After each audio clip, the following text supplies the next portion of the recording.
Hello everyone, just thought I'd give you a quick video on day 2, which is the ladies' day, the Wednesday at Cheltenham. Hope you all enjoyed day 1, and we got some winners in there and some good each way shots. I'll crack on straight away with my selections on day 2. First race is the Ballymore. The top 3 in the betting are very strong, and I think it's going to be between those 3. Ballymore has been fancied by a lot of good people, a lot of well-respected people in the racing industry, and that's really put me off my selection, but I'm still going to go with Gaillard de Mesnil. I think this horse has plenty of stamina and plenty of pace for this race and could be coming around the corner on the bridle and kicking off like he did last time out at Leopardstown. And then going on to the second race, which is the RSA. This has got Monkfish written all over it. I can't see any horse really getting anywhere near Monkfish. I'd probably say Sporting John is a good shot for each way. I think last time out his jumping wasn't the greatest, but he stayed on very well on heavy ground, so step up and trip was very going to help him as well. And I think Sporting John in each way for that race, but I think this is definitely a race for Monkfish, and fingers crossed he can jump solidly like he always has and stay on very strong up the hill to get that first space in the RSA. Well, the Browns Advisory, may I say, formerly known as the RSA. Then we go on to the handicap on that day, which is the Coral Cup. And this is a this is a race that Nicky Henderson seems to have a few good horses in. And this race, I'm going to go for Monte Cristo for this one each way. I think this horse has got a bit of class about it. It was a well-respected horse last year that didn't really do much, but this year seems to have improved. I think he's well in the weights, and I do like a Nicky Henderson horse in the Coral Cup. Obviously, he won it last year with Dan de Company. And going on to the main feature on the Wednesday, which is the Champion Chase. We have Chacun Pour Soi, who is more or less the evens or odds-on favourite for this race. Has had one hell of a season.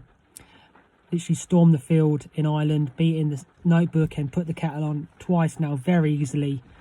But I'm going to have to go with the British stallion, the warrior that is Altior.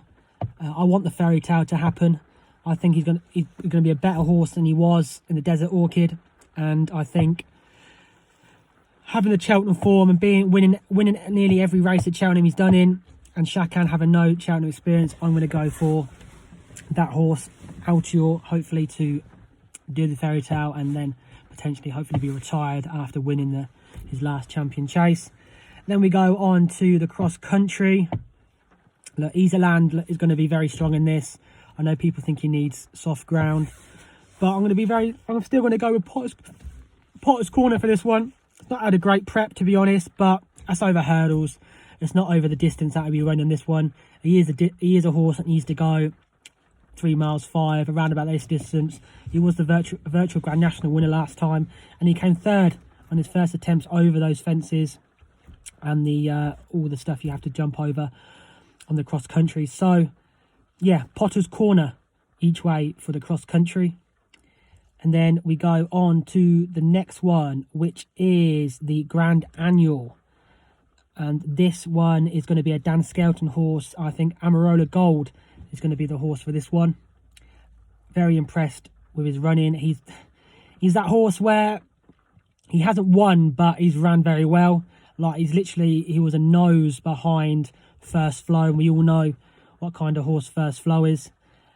Probably gave Sky Pirate. He had a bit much to do when it comes to Sky Pirate, and Sky Pirate just had that little bit more class about him. But I think he's good in the weights, and he's the sort of horse that will come and battle at the end. So yeah, I think Amarola Gold for the Grand Annual, which is now on the Wednesday. And then when we go into the last race, which is the Bumper, I'm all over Sir Gerhard for this one. I think he's the classiest horse in the race. I think we've got to take that run for Kilcroot with a pinch of salt. Don't get me wrong, that Kilcroot could be a superstar maybe next year, but I think Sir Gerhard in the Bumper experience is going to be the horse to win in that one. So there you are. That's my selections for the race. I hope everyone had a good Tuesday, and I hope you all have a good Wednesday as well. Here's to the Wednesday, here's to the ladies' day, and now I'm going to go in and watch the Arsenal hopefully get 3 points against the Dirty Spurs. Come on, the Arsenal.